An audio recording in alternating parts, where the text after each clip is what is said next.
Белгилүү аалымдар Чубак Ажы Жалилов менен Абдышүкүр Ажы Нарматовду Россиянын жана АКШнын аймагына чыгарбоо керек. Бул тууралуу АКШда жашап жаткан Кыргызстандын жарана Динара Самет билдирди. Анын айтымында аалымдардын айткандарына экстремисттик чакырыктар бар. Ал аалымдардын эл алдына сүйлөгөн сөздөрүн экспертизадан өткөрүүнү сунуштады. Булак факт KG.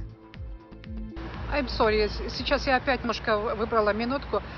Мне часто пишут на смс-ку и также в комментариях, есть ли какие-нибудь такие действенные меры, методы борьбы с мракобесными религиозными лидерами, так называемыми, в частности, Чубак, Джалилов, там, Абдышүкүр, Нарматов и так далее, да, с каких очень много развелось сейчас в последнее время в Кыргызстане, но, к сожалению,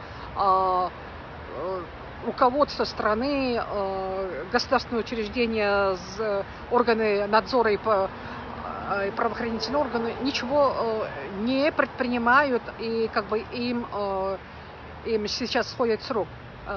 Методы, естественно, есть. То, что сейчас они выступают на кыргызском языке, вы можете их переписать в виде транскрипции на бумажный вариант, потом их перевести на русский язык, заверить нотариально, затем их перевести на английский язык. Предлагаю русский вариант их выступлений отправить в Москву для экспертизы, для независимой экспертизы, а английский вариант отправить в Америку, в Вашингтон, Д.С. Здесь есть компетентные организации, экспертное сообщество.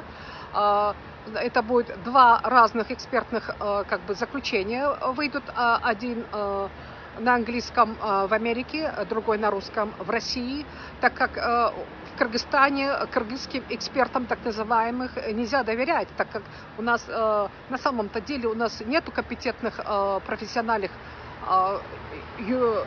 экспертов, и на основании того, какое они заключение вынесут, это, поверьте, каждое их выступление носит в себе радикальный экстремистский характер, так как они призывают там жить по шариату, жениться на малолетних детей, там многоженство пропагандируют, неприязнь, агрессию экстремистского толка, призывы делают. И вот это все, естественно, я просто уверена, что заключение выйдет как это экстремистские заключения будут не в пользу них, естественно. И на основании этого в Москве можно в суд подать, чтобы Чубак Джалилов не мог приезжать для сбора денег, так называемых, не собирал кыргызстанцев, которые проживают в Российской Федерации. Также самое сделать в Америке в судебном порядке,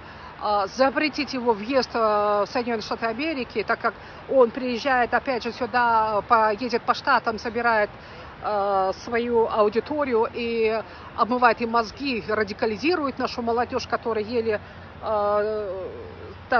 сами-то еле живут здесь, и этим можно просто закрыть кислород и закрыть ему доступ в страны.